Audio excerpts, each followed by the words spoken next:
trallallero, trallalla. Hello everyone, this is your PK. Day 3 of learning HTML and CSS. మనం previous వీడియోలో heading tag and paragraph tag and also button tag introduce చేసినాం. So ఈ రోజు ఏంటంటే topic, so వాటిని సిఎస్ఎస్తో మనం ఎట్లా style చేస్తామో చూద్దాం. So let's go. And also మన ఛానల్లో పైథాన్ లాంగ్వేజ్ అనేది కంప్లీట్ అయిపోయింది. ఒకవేళ నువ్వు ఛానల్కి కొత్తగా వస్తే don't forget to subscribe. Let's dive into the topic. So బేసికల్గా మనం HTML ఎలిమెంట్స్ని స్టైల్ చేయడానికి CSS వాడుతాం. సో CSS వాడాలంటే మనం చిన్న సింటాక్సెస్ నేర్చుకోవాలి. సో బేసికల్గా మీరు ఇక్కడ పైన స్క్రీన్లో చూస్తే ఏమని ఉన్నది, so dot class name open flower brace property colon value మళ్ళీ semicolon closed flower brace ఉన్నది.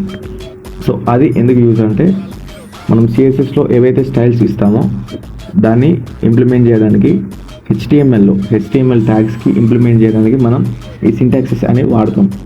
సో బేసికల్గా మీరు ఇక్కడ కోడ్లో విత్ ఎగ్జాంపుల్తో సహా చూద్దాం మనం. సో బేసికల్గా మీరు ఇక్కడ కోడ్లో చూస్తే heading tag, paragraph tag and also button tag, so 3 ఉన్నాయి. కాబట్టి మనం ఈరోజు టాపిక్ ఏంటంటే heading tag and also paragraph ట్యాగ్ని ఓన్లీ స్టైల్ చేద్దాం. ఇవి రెడీ స్టైల్ చేద్దాం, బటన్ని రేపు చూద్దాం, ఓకేనా. So here is we're introducing class selector.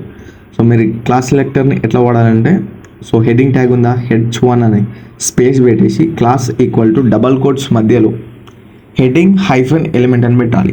So అది హెడింగ్ హైఫన్ ఎలిమెంట్ అనేది అది ఒక నేమ్, మీరు ఏదైనా పెట్టుకోవచ్చు, అది మీ ఇష్టం.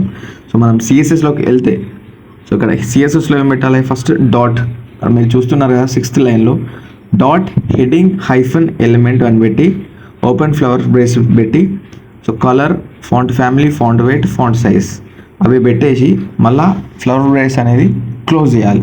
సో క్లోజ్ చేస్తే మనం కోడ్ని రన్ చేస్తే, సో మరి ఇక్కడ CSS సెలెక్టర్ నేమ్ ఏదైతే ఉందో అది మనం హెడింగ్ ట్యాగ్లో క్లాస్ అనే సెలెక్టర్ ఉందా, ఆ క్లాస్ అనే సెలెక్టర్ ఆ నేము ఈ నేము ఈక్వల్ అయి ఉండాలి. చిన్న స్పెల్లింగ్ మిస్టేక్ కూడా ఉండదు.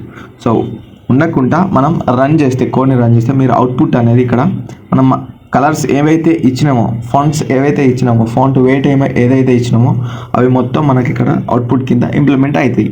సో సింపుల్ ఏంటే